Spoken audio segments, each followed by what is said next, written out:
here at Bicester Heritage with three amazing supercars. They're going under the hammer with RM Sotheby's on November the 4th. A pre-war Bentley Blower, the original 911 Turbo, and the Ferrari F40, the monster. Now you might not think these cars have much in common, but they do. They all have racing heritage, but crucially, they're all forced induction. You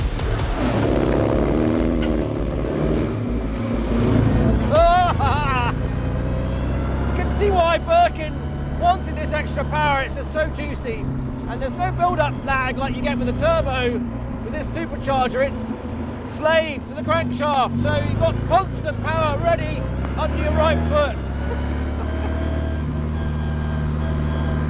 Much more responsive than the original straight-powered 4.5 litre engine. More powerful as it was, there's no doubt Bentley was a genius. He was the man that fixed the engines on the Sopwith Camel and saved all those young lads that were going up in the air and having their engines seized mid-flight and spearing into the ground to their deaths. And Bentley, not only was he the brains behind the engineering, he was also brave enough to get in those planes himself and made sure those engines worked. So he knew what he was doing with these engines, but Birkin saw the future. Forced induction, more power, more fun.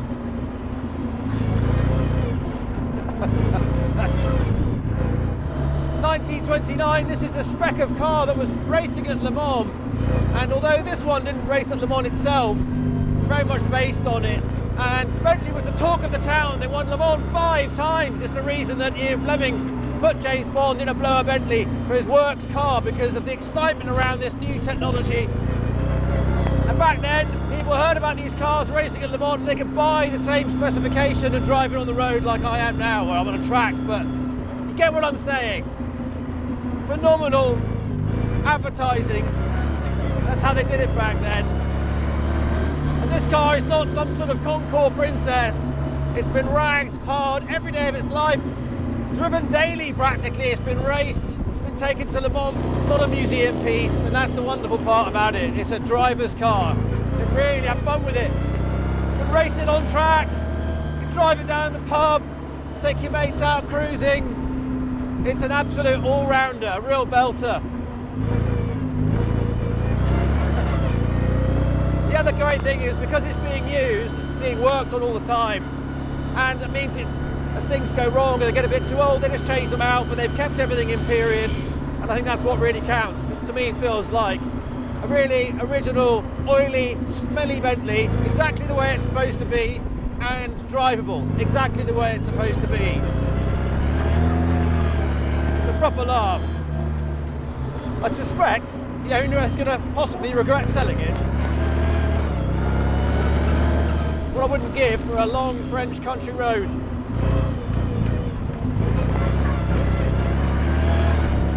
Real drivable. Just float that tail around in these slower corners, and it's so heavy and assured on its tyres, these great big artillery wheels. No chance of it flipping over. It feels like you can really scuttle around at high speed. Really not what I expected from a 1920s old bird. Maybe vintage, but this thing's got a lot of kick. Good old Birkin, I say. I have no idea what half these gauges do, but they all seem to be fairly happy. Keeping an eye on the oil pressure, as I was told to, and these wonderful glass gauges that tell you that you're getting lubricant into that supercharger at the front, the famous blower. Ah, lovely, lovely bit of kit.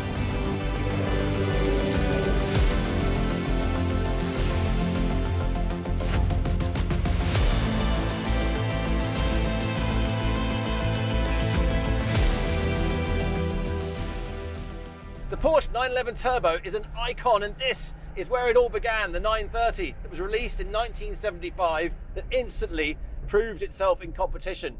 And it was a quantum leap of performance, so Porsche are rightly proud that they've invented fire. And you can see it screaming itself at you with this livery, this incredible black and gold paint scheme with turbo in gigantic writing written across the rear quarter. And rightly so, because turbo makes a huge difference in the amount of power coming through this car. This 3-litre engine, quite gentle otherwise, but once you get up to about 4,500 revs, you get the whoosh of that single turbo really starts to work. And this engine's been reconditioned by Tuthill at great expense, so that it's really brought it back to possibly better than it was when it was brand new, and you're getting the full benefit of all that performance and engineering. It's a lovely car to drive because it's so analog and OG. It's got traditional weight transfer. It's not so rigid and planted like a modern 911. It's much, much smaller, narrower track. So you really feel the road. Little bits of understeer that pop up. You can just adjust what you're doing and get out the gas. But it was known for being a little bit spicy at higher speeds. So despite the fact that it's got this massive whale tail, there's a story behind that. The German authorities were worried that that big tail could be a danger to cyclists. Porsche had a fix for that. They made it out of that soft rubber, which I'm sure did exactly what they wanted it to do. So it isn't that effective at high speed at creating downforce, and they can get a bit wobbly because the engine does sit right over the rear axle. So you've got lots of polar inertia, and that's useful in slow corners for manipulating the balance of the car. Once you get up to a bit more speed, get over a few bumps, get a few weight transfers across the tail, it can get away from you quite quickly. So perhaps the moniker of Widowmaker was a little bit well earned, but it's not so much from the Savage turbo lag, because it does come in with a bit of a rush, but it's only 270 horsepower, so it's not terrifying. Turbo has a special resonance in our minds because it was such an advance of power. It wasn't like a small step. Turbo really ramped up horsepower by something like 20-30%. And the way it works, different to a supercharger that has that sort of instantaneous drive all the way through the rev range. The turbo needs to build gas in the chamber and then release it, forcing extra air and fuel mixture to go into the engine and ignite it faster and faster. You get onto that virtuous cycle of additional power. So once this gets going, you really start to feel the full performance in the higher revs. From 4.5 to 6,000, it's really there. And so the long gear ratios actually work quite well. Quite versatile. It's only got 4 gears. It's a graceful bird with beautiful lines, good performance, and it was a poster car on so many people's walls who are now coming to a point where they're looking back and thinking about buying one. And that means the values are going up. So if you want to get hold of this, this is a golden opportunity, literally.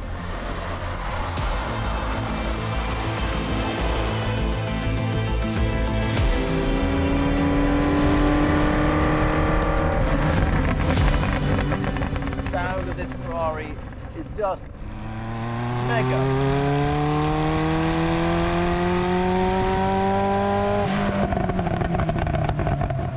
For a V8, it's got a really crisp, refreshing sort of tone. I'm just going to drive it quite slowly to begin with because I don't know that I can actually speak if I really unleash what's sitting behind me, which is the 2.9 litre twin turbocharged V8 engine that fires this Ferrari F40. And it's in wonderful condition. This car's got, what's it got? 20,000 on the clock. Not very many. It's really quite pristine. And I have a huge amount of respect for these cars. I drove one once around Dunsfold when I was working on Top Gear, and I learned very quickly, to my detriment, the amount of power, savage power, that the F40 can unleash when you wake up those turbos. I'm not going to wake them up just yet. This is the Ferrari F40. It is the poster child Asbo car of the 90s. This one was made in 1992. Woohoo! The unique boxy shape and the design of it, just like nothing that came before. So racy looking, so, I don't know, avant-garde and crazy, basically. It's a crazy car. Extremely lightweight. The bodywork is made of Kevlar carbon fibre with a bit of aluminium in there for structural supports. Very, very lightweight, and beautifully you can see the weave on this car, but a lot of carbon was painted over in that era, but not so in the F40. It's got these bizarre sort of joins that are welded over or seamed over with sort of bright luminous green, sort of snot-coloured green, but it works, kind of matches the colour of the Kevlar carbon. On the outside you can see some of the edges that are detailed in black paint, and that's period correct. Handmade in Italy, that's just how they did it. And there are some small details you'll notice when you go around. Some of the panels aren't like perfectly sort of micro-adjusted into position exactly, perfectly. Again, that was handmade, hand adjusted as the bodies were put together on these cars. Quoted at 470 horsepower. Most people who've driven these will testify definitely has more than 470 horsepower. I'm in second gear now, spooling up, the front goes first, and then the turbos kick in. You hear the whooshing behind me. It's absolutely comedy. I mean, I can't hide it. I absolutely love this machine. The effect of the turbos initially, it shoves all that torque through the rear tyres, the engine's behind me, and the rear squats, and so you sort of lose a bit of front steering if you try that during cornering. And just as the power really comes on and you've got all that lock on, the tail brake's free and you have to undo all of that steering. It's very exciting. So here we go, bit of power, it sits a bit more and then away we go like a rocket ship. But it is all very robust. The bump dampening that's happening with the suspension is quite firm. Everything is really screaming at you that this car is a bit of a thug.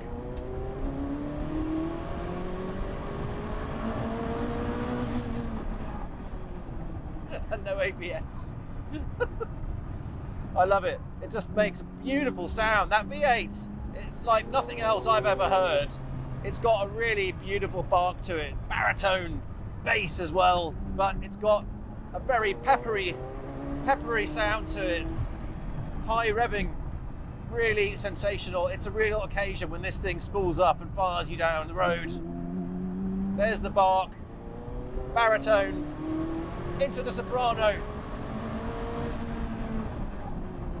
Listen to that all day long. Again, another absolute poster child on people's bedroom walls, rightly deserving its place as a truly spectacular car. People really love this one because it's a savage. The F50 was a more refined version, well, not a version, but it was, you know, another evolution of the Ferrari brand in this territory of the hypercar, if that's what we're calling it.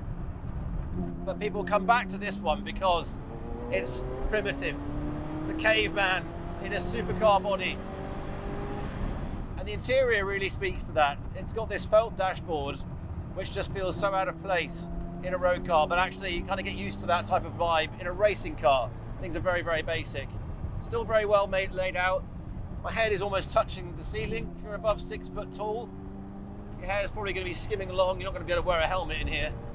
And the seats, again, very basic. It was built for a certain body type that's not quite mine. You get quite pinched around the hips, but it holds you in quite firmly, there's no doubt. The 5-point harness with the forces you're generating is useful, if a little bit, you know, out there for a road car.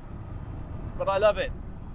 There's nothing really I can think of that is as in your face, total performance, no stone unturned, brash, brawn, brute force power than the F40. That's why people love them. Absolute privilege driving this sucker. Pedals are beautifully laid out, quite close together like a racing car, so you want to wear a nice bit of Italian leather shoes, nothing too large, so that you can work those pedals, do a bit of heeling and towing, and just play this thing. But once you respect the fact that you've got a savage behind you that's ready to unleash hell on your command at the right foot, just not exactly when you expect it, once you know that, this car really becomes your friend.